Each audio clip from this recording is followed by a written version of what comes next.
Unozwa Papalasi? Maraba chimbosiya mbanje. Aiwa, Dziri rough. mbanje dzakandipenyesa. That's why you were expelled from school. Aiwa, ndakanyora rondedzero musoro wenyaya kurwa kwemheni. Wakanyora sei? Ndakanyora ndakapedza ndabva ndarandaina. Ndikufoira kwacho.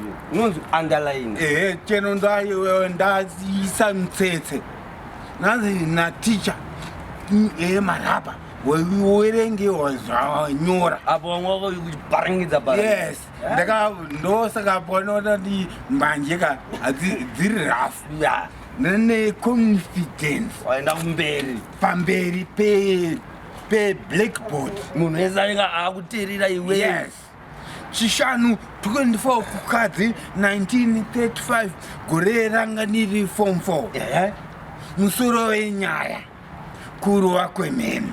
Hande panhanganya kusvika pamhedziso. Ngani. Dodo. Saka dodo kunaya kwemvura. Kunaya.